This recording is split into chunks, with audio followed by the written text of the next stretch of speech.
ஆதியாகமம் 37ஆம் அதிகாரத்தில் யாக்கோபு தன் மகனான யோசேப்பை கூப்பிட்டு, உங்களுடைய அண்ணன்கள் எல்லாம் தூரமாக போயிட்டு ஆடு மேய்ச்சிட்டு இருக்காங்கப்பா, போய் உங்கள் அண்ணனுங்களை நல்லா விசாரிச்சுட்டு ஆடுகளை பற்றி விசாரிச்சுட்டு வான்னு சொல்லி யாக்கோபு யோசேப்பை அனுப்புகிறாரு. யோசேப்பு என்ன பண்ணுறாரு, தகப்பனுடைய வார்த்தைக்கு கீழ்ப்படிந்து தூரத்தில் இருக்க அண்ணங்களை போய் தேடுறாரு. எங்கன்னா சீக்கேம் என்ற ஊரில் ஆடு மேய்ச்சிருப்பாங்க. அங்கே போய் தேடுறாரு. அவங்க அண்ணனுங்க யாருமே இருக்க மாட்டாங்க. அப்போ அவர் தேடிட்டு இருக்கும்போது அவங்க அண்ணனுங்க தோத்தான் என்ற ஒரு ஊருக்கு போயிருப்பாங்க. ஆனால் இவர் இப்போ அந்த ஊருக்கு போகாமல் வேறு ஏதோ ஒரு ஊர் வழியாக போக போகிறாரு. அந்த டைமில் பார்த்தீங்கன்னா பைபிளை ஆவியானவர் பதிவு செஞ்சுருக்கிறாரு. ஒரு மனிதன் அவருக்கு எதிர்பட்டு வழி தப்பி திரிகையில், அந்த யோசேப்பு வழி தப்பி திரிகையில் ஒரு மனிதன் எதிர்பட்டு நீ என்னத்தை தேடுகிற அப்படின்னு கேட்பார்.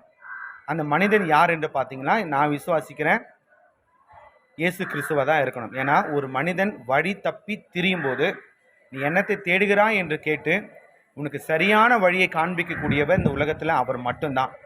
இன்றைக்கும் மனிதர்களாக நாம் ஏன் பிறந்தோம், எதுக்காக பிறந்தோம், எந்த நோக்கத்துக்காக வாழ்ந்து கொண்டு இருக்கிறோம், நம்ம வாழ்க்கை பயணம் எதை நோக்கி போயிட்டுருக்குன்னு தெரியாமல் வழி தப்பி திரிந்து வாழ்ந்து கொண்டு இருக்கிறீங்களா?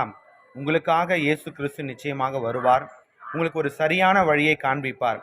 அவர் நேரடியாக வரவில்லை என்றாலும் உங்கள் கூட இருக்கிற, உங்களுக்கு எதிரே இருக்கிற உங்கள் நண்பர்கள் மூலமாக இல்லை உங்களுக்கு தெரிந்தவர்கள் மூலமாக ஒரு வழியை காண்பிப்பார். அந்த வழியை கேட்டு நீங்கள் பின்பற்றிங்கன்னா அவன் போய் அந்த வழியை பின்பற்றினபடியால் போய் அவங்க அண்ணன்களை கண்டுபிடிச்சது போல நீங்களும் அவருடைய வார்த்தைக்கு கீழ்ப்படிந்து அவர் காட்டுகிற வழியிலே நடப்பீர்கள் என்று சொன்னால் நீங்கள் கடைசியாக போய் அவரை சென்றடையலாம். ஆமென்.